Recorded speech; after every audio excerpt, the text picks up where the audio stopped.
You did mention Gremlins 3. Now, there was a point a couple years ago, there was a lot of, stories going out, a lot of Yeah. stuff on the internet, and then news kind of quieted down a little bit. Is that, something Well, you guys were I very can't involved really in? say that I have inside information, but I have enough information from enough people that I could take a guess, a pretty educated guess.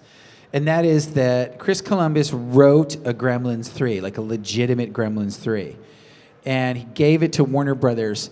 And I think I would say the response was probably that they liked it, but they had questions about it. And I think the questions about it had less to do with the script than the following question from a business standpoint. Because remember, it's show biz, right? It's not show fun, it's show business.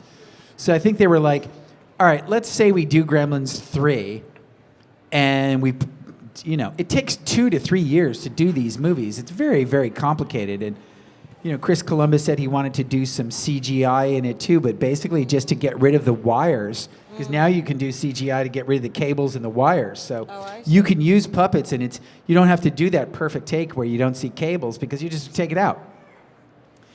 And so they looked at it and they're like, by the time this comes out, the last movie, Gremlins 2, is going to be like 33 years old, or 32, 33. Like, there's an entire generation that just doesn't know. Really, they didn't grow up with this. So I think they were like, we have to do something preliminary before Did they ever come to these shows? Before we spend, and my guess is, and they did some test screen, Warner Brothers did some Gremlins Christmas screenings either last Christmas or 2 Christmases ago. And maybe that was sort of almost like a feeler to judge the response. They didn't get the response that they liked.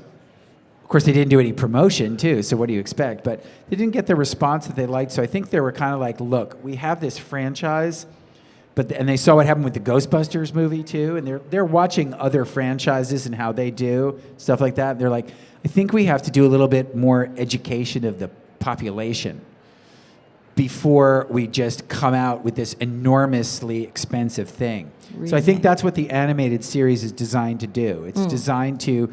They probably found huge lack of awareness between like 7 and 15, and that's a huge, that's a bread and butter thing. That everyone, So they're going to school the generations, right? They're going to have to. So I think they feel like we like this script. Maybe we'll put it on hold. Maybe we'll do something similar to it. But we have to school the generation first and do the live action movie afterwards. And I mean, that's what they do with Batman, and that's what they do Spider-Man Into the Spider-Verse, and so they do.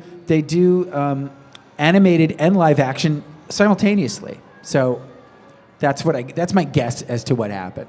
They just needed more awareness.